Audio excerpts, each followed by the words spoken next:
Hello everyone. आप सभी का फिर से स्वागत है। ये महेश वर्णवाल एनसीईआरटी हिस्ट्री का सार संग्रह है। देखिए, इसमें क्लास 6 टू 12 तक के हिस्ट्री को अच्छे से कवर किया गया है। इससे पहले हम लोगों ने प्राचीन इतिहास को अच्छे से डिस्कशन करते हुए समाप्त किया है। देखिए, प्राचीन इतिहास में जितने भी टॉपिक थे, उनसे रिलेटेड जितने भी एमसीक्यूज थे, सभी को एनालिसिस करते हुए अच्छे से समाप्त किया है। देखिए, आज से मध्यकालीन भारत के बारे में डिस्कशन को स्टार्ट करेंगे। मध्यकालीन भारत में किस किस टॉपिक को डिस्कस करेंगे तो आप एक बार देख सकते हैं। अध्याय 18 में उत्तर भारत के 3 साम्राज्यों का जो काल है, इसके बारे में डिस्कस करेंगे। अध्याय 19 में चोल साम्राज्य, अध्याय 20 में संघर्ष का युग, अध्याय 21 में दिल्ली सल्तनत के बारे में, अध्याय 22 में खिलजी वंश के बारे में डिस्कस करेंगे। अध्याय 23 में दिल्ली सल्तनत, इसमें जो है प्रशासनिक, आर्थिक और सामाजिक जीवन क्या थे, इसके बारे में डिस्कस करेंगे। अध्याय 24 में विजयनगर और बहमनी साम्राज्य के बारे में डिस्कस करेंगे। और अध्याय 25 में उत्तर भारत में साम्राज्यों के लिए जो है संघर्ष, इसके बारे में डिस्कस करेंगे।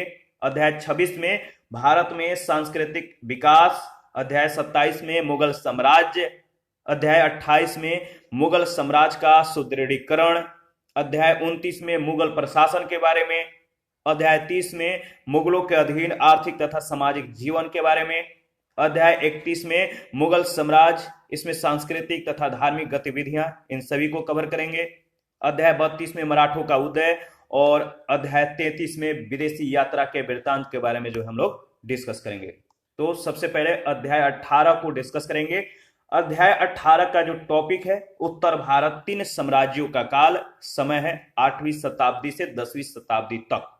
तो उत्तर भारत के जो 3 राजवंश हैं, याद रखिएगा, पाल, प्रतिहार और राष्ट्रकूट। तो पाल जो राजवंश है, इसके जो प्रथम शासक थे, नाम है गोपाल। इनका समय 750 से 770 ईस्वी। इसके बाद धर्मपाल का स्थान आता है, इनका समय 770 से 810 ईस्वी। इसके बाद देवपाल, विग्रहपाल, नारायणपाल, महीपाल, रामपाल और लास्ट जो है वह है मदनपाल। इसके बाद प्रतिहार।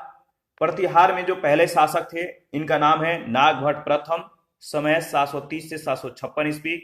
इसके बाद वत्सराज, इनका समय 775 से 800 ईस्वी। इसके बाद नागभट्ट द्वितीय, मिहिर भोज प्रथम, महेंद्रपाल प्रथम, महीपाल प्रथम। इसके बाद राष्ट्रकूट। राष्ट्रकूट का जो क्रम है आप देख लीजिएगा, इनके जो शासकों का क्रम है। पहला जो स्थान है दंती दुर्ग का, इनका समय 735 से 756 ईस्वी। इसके बाद कृष्ण प्रथम, इनका समय 756 से 774 ईस्वी। इसके बाद ध्रुव, गोविंद तृतीय, अमोघ वर्ष, कृष्ण द्वितीय, इसके बाद इंद्र तृतीय और कृष्ण तृतीय। इनका समय है कृष्ण तृतीय का 934 से 996 ईस्वी। सबसे पहले हम लोग पाल राजवंश के बारे में डिस्कस करेंगे। देखिए, 8वीं शताब्दी के प्रारंभ में शैल वंश के एक राजा ने पौंड्र या उत्तरी बंगाल पर जो है अधिकार कर लिया। तो 8वीं शताब्दी के प्रारंभ में शैल वंश के एक राजा ने पौंड्र या उत्तरी बंगाल पर जो है अधिकार कर लिया। कश्मीर नरेश, ललितादित्य, मुक्तापिंड और कनौज नरेश यशोवर्मन ने भी बंगाल पर जो है आक्रमण किया था। देखिए, कामरूप यानी असम नरेश हर्षदेव ने अवसर पाकर बंगाल को जीत लिया, विजित कर लिया। अतः एक दृढ़ शासन शक्ति के अभाव में बंगाल जो है अव्यवस्था और अराजकता का केंद्र बन गया। आक्रमणों के इस क्रम ने बंगाल में चारों ओर अशांति एवं अव्यवस्था उत्पन्न कर दी, जिसे परेशान होकर सभी सरदारों और जनता ने मिलकर क्या किया, गोपाल को जो है अपना राजा चुना और उसे संपूर्ण बंगाल का शासक स्वीकार कर लिया। तो गोपाल जो है, इनका जो समय है देख लेते हैं। गोपाल का जो समय स्टार्ट होता है 750 से 770 ईस्वी। पाल साम्राज्य की जो स्थापना है, याद रखिएगा, कब हुआ और किसने किया, यहां से प्रश्न पूछे गए हैं। पाल साम्राज्य की स्थापना 750 ईस्वी में गोपाल ने की थी। ठीक है। तिब्बती लामा व इतिहासकार तारानाथ के अनुसार अगर बात करें तो गोपाल ने उदंतपुरी में एक बौद्ध मठ का निर्माण करवाया था। 8वीं सदी में बंगाल में जो आंतरिक अव्यवस्था फैली हुई थी, उसे मत्स्य न्याय कहा गया है। 8वीं सदी में बंगाल में जो आंतरिक अव्यवस्था फैली हुई थी, उसे क्या कहा गया है, मत्स्य न्याय। देखिए, अगर आपको पीडीएफ चाहिए तो आप टेलीग्राम चैनल या टेलीग्राम क्विज ग्रुप को ज्वाइन कर सकते हैं। वहां पर इसके रिगार्डिंग में इंफॉर्मेशन को अपडेट किया गया है, या चैनल के कम्युनिटी बॉक्स में जाइए, वहां भी इसके रिगार्डिंग में इंफॉर्मेशन आपको मिल जाएगा कि इस तरह से पीडीएफ प्राप्त करना है। पीडीएफ बहुत ज्यादा जरूरी है, या आपके पास बुक है तो भी आप जो है स्टडी कर सकते हैं और साथ में लेक्चर को जो है एनालिसिस कर सकते हैं। तो पीडीएफ या बुक जो है आप लोग ले लीजिए। इसके बाद देखिए, गोपाल के बाद जो है धर्मपाल का स्थान आता है। धर्मपाल गोपाल का जो है पुत्र था, और धर्मपाल इनका जो समय 770 से 810 ईस्वी, 770 ईस्वी में गोपाल के मृत्यु के बाद उसका पुत्र धर्मपाल जो है राजा बना। उसने 810 ईस्वी तक जो है शासन किया, यानी 770 से 810 ईस्वी के बीच। धर्मपाल की जो महत्वपूर्ण सफलता थी, कनौज के शासक इंद्रायुध को पराजित कर चक्रायुध को अपने संरक्षण में कनौज की गद्दी पर बैठाना था।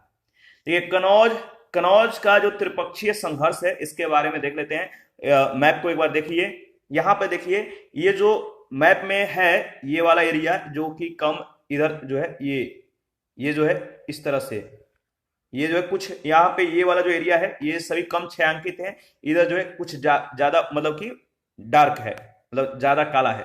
तो इस तरह से जो है इसका संघर्ष, जो त्रिपक्षीय संघर्ष है, मैप में दर्शाया गया है।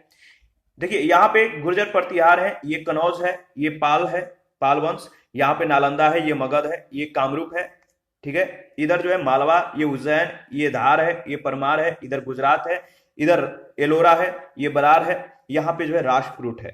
तो आप देख सकते हैं इनका जो त्रिपक्षीय संघर्ष था किस तरह से मतलब कि मैप में विकसित किया गया है। देखिए कनौज का जो महत्व है, अगर देखा जाए तो कनौज संघर्ष का क्षेत्र बनने के महत्वपूर्ण कारण थे। पहला जो कारण था, हर्ष के बाद उत्तर भारत का सर्वाधिक महत्वपूर्ण नगर व उपजाऊ क्षेत्र होना। दूसरा जो महत्वपूर्ण कारण था वो था गंगा नदी के किनारे स्थित होने के कारण व्यापारिक दृष्टि से महत्वपूर्ण होना। और तीसरा, गंगा और यमुना के मध्य स्थित होना। याद रखिएगा। देखिए 11वीं सदी में गुजराती कवि सोरडल ने धर्मपाल को उत्तरापथ स्वामी की जो है उपाधि से संबोधित किया था। धर्मपाल एक उत्साही बौद्ध समर्थक था, जिसके लेखों में उसे परम सौगात कहा गया है। तो धर्मपाल को परम सौगात कहा गया है, याद रखिएगा। उसने विक्रमशिला व सोमपुरी में प्रसिद्ध विहारों की स्थापना करवाई थी। विहार क्या है, यहाँ पे जो है आपको कमेंट करके बताना है। इससे के मतलब जो बिहार है इसके बारे में बहुत अच्छे से हम लोगों ने डिस्कस किया है, यहां से प्रश्न पूछे जाते हैं, ठीक है। तो बिहार बताइएगा क्या है, एक दो लाइन में आपको बताना है कमेंट कर।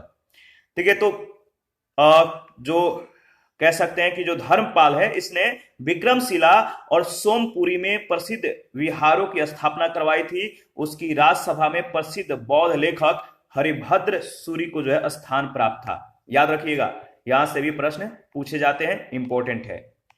अगर बात करें तो धर्मपाल ने प्रसिद्ध विक्रमशिला विश्वविद्यालय की जो है स्थापना भागलपुर यानी बिहार में की, और नालंदा विश्वविद्यालय बिहार का पुनरुद्धार करवाया। उसने नालंदा विश्वविद्यालय के व्यय की पूर्ति के लिए 200 गांवों को राजस्व के रूप में जो है दान दे दिया था। 200 गांवों को राजस्व के रूप में गांवों को दान दिया, किसके लिए? तो नालंदा विश्वविद्यालय के कार्य संचालन के लिए। धर्मपाल को राष्ट्रकूट राजा ध्रुव से पराजित होना पड़ा। किसे? धर्मपाल को राष्ट्रकूट राजा ध्रुव से जो है पराजित होना पड़ा। इससे पहले ध्रुव जो है प्रतिहार राज को भी पराजित कर चुका था। इसके बाद देवपाल का समय आता है। इनका समय है 810 से 850 ईस्वी। धर्मपाल का पुत्र देवपाल, धर्मपाल का पुत्र देवपाल अपने पिता के मृत्यु के उपरांत 810 ईस्वी में राजा बना। उसने प्रयाग, याद रखिएगा, प्राग ज्योतिषपुर यानी असम और उड़ीसा के कुछ भागों को जो है अपने साम्राज्य में मिला लिया, और प्रतिहार शासक मिहिर भोज को जो है पराजित किया।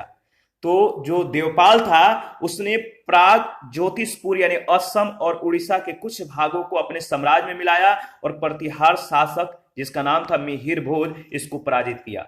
देवपाल ने मुंगेर को अपनी राजधानी बनाया और परम सौगात की उपाधि धारण की। उसने जो है जलालाबाद यानी जगरहार, याद रखिएगा, जगरहार यानी जलालाबाद के प्रसिद्ध विद्वान वीरदेव को जो है नालंदा विहार का प्रधान आचार्य नियुक्त किया था। 8वीं सदी के मध्य से लगभग 100 वर्षों तक पूर्वी भारत पर पाल शासकों का जो है वर्चस्व रहा। सुलेमान नामक एक अरब व्यापारी ने 9वीं सदी के मध्य में भारत की यात्रा की थी। उसने पाल राज को रुहमा या धर्म यानी धर्मपाल का संक्षिप्त रूप कहा है। ठीक है, तो आपको ध्यान में रखना है। महिपाल प्रथम को पाल वंश का द्वितीय संस्थापक कहा जाता है। महिपाल प्रथम को पाल वंश का द्वितीय संस्थापक। पाल शासक बौद्ध ज्ञान विज्ञान और धर्म के जो है महान संरक्षक थे। जो पाल शासक थे बौद्ध ज्ञान विज्ञान और धर्म के जो है महान संरक्षक थे। पाल शासकों का तिब्बत के साथ जो है घनिष्ठ सांस्कृतिक संबंध भी था। संत रक्षित और दीपांकर जिसे अतिश कहा जाता था जैसे प्रमुख बौद्ध विद्वानों को तिब्बत में आमंत्रित किया गया और उन्होंने वहां बौद्ध धर्म के एक नए रूप का जो है प्रचार प्रसार किया। ठीक है, दक्षिण पूर्व एशिया के साथ पालों के व्यापारिक और सांस्कृतिक जो है संबंध थे। दक्षिण पूर्व एशिया में शैलेंद्र वंश के साम्राज्य का जो है वर्चस्व था। किस वंश का? तो शैलेंद्र वंश के साम्राज्यों का वर्चस्व था वहां पर दक्षिण पूर्व एशिया में। और उनका साम्राज्य मलाया, जावा, सुमात्रा और आसपास के द्वीपों तक जो है फैला हुआ था। शैलेंद्र शासक बौद्ध थे जिन्होंने अपने अनेक दूत पाल दरबार में जो है भेजे तथा पाल शासक से नालंदा में एक विहार बनाने की जो है अनुमति मांगी। इसके बाद प्रतिहार राजवंश के बारे में जो है हम लोग डिस्कस कर लेते हैं। देखिए, प्रतिहार अग्निकुल के राजपूतों में सर्वाधिक प्रसिद्ध वंश था। ग्वालियर प्रशस्ति में इन्हें राम के छोटे भाई लक्ष्मण का वंशज बताया गया है। इस वंश की स्थापना हरिश्चंद्र नामक राजा ने की थी, किंतु इस वंश का प्रथम वास्तविक जो शासक था नाम था नागभट्ट प्रथम। याद रखिएगा, इस वंश की स्थापना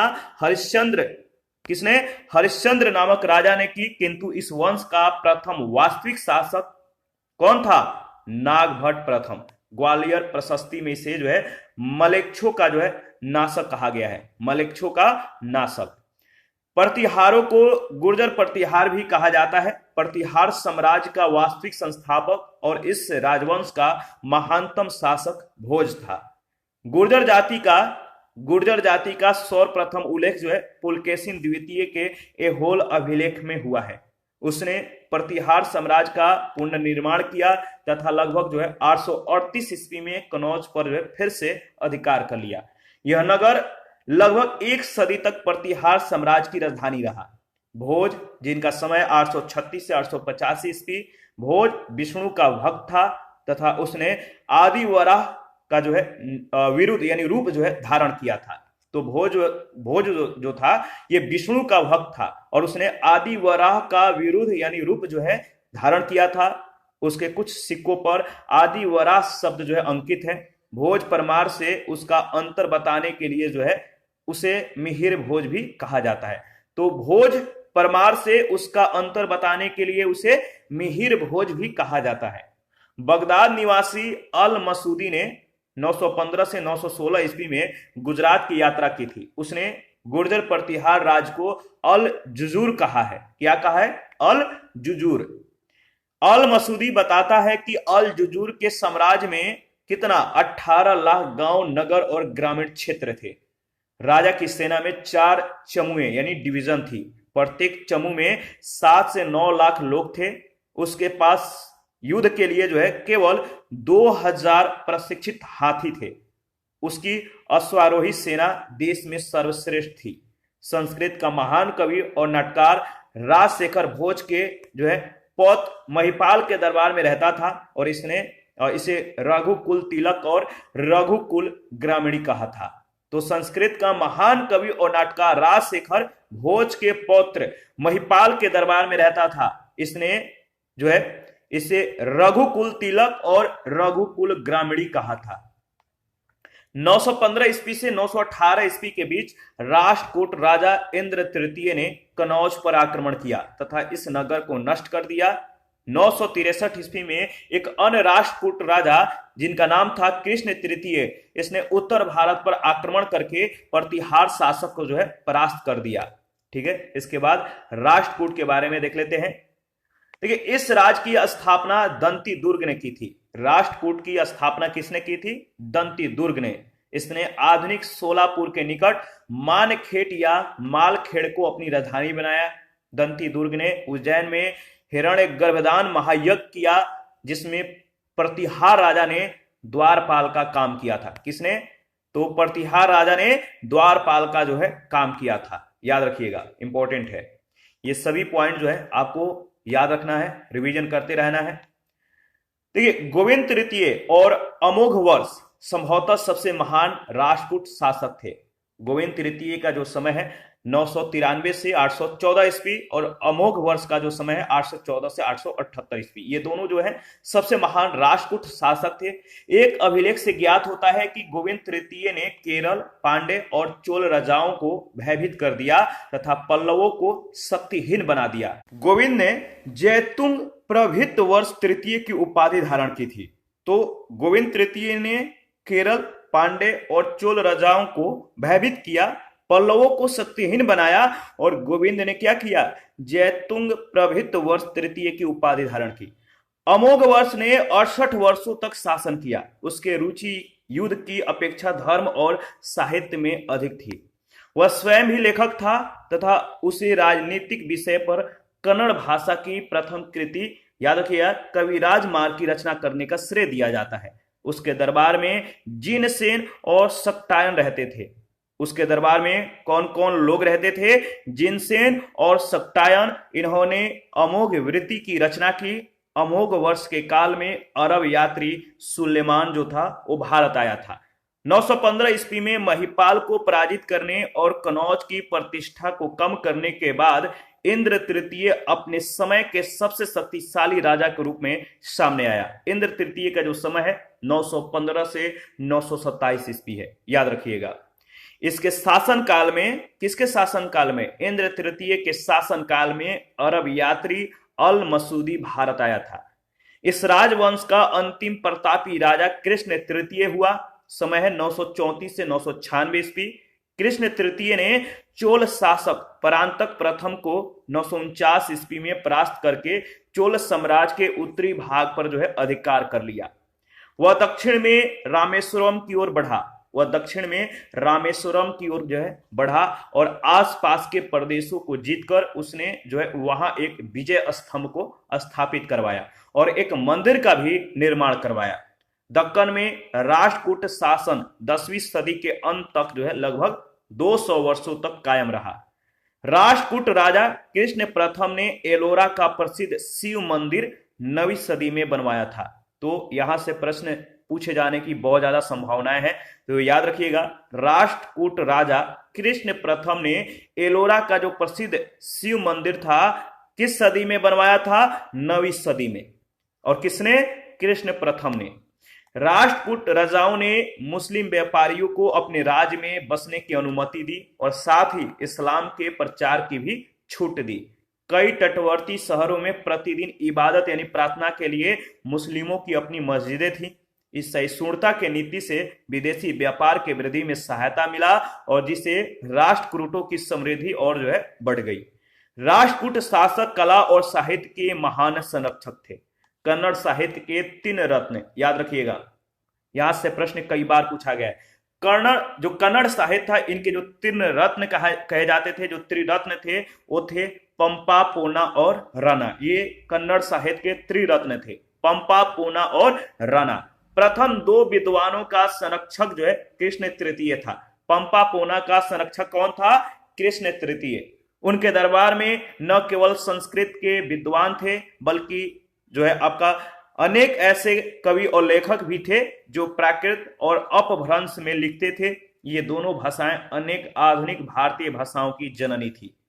देखिए यहां पे याद रखिएगा, महान अपभ्रंश कवि स्वयंभू राष्ट्रकूट राजा से संबंधित था। जो स्वयंभू थे ये राष्ट्रकूट राजा से संबंधित थे।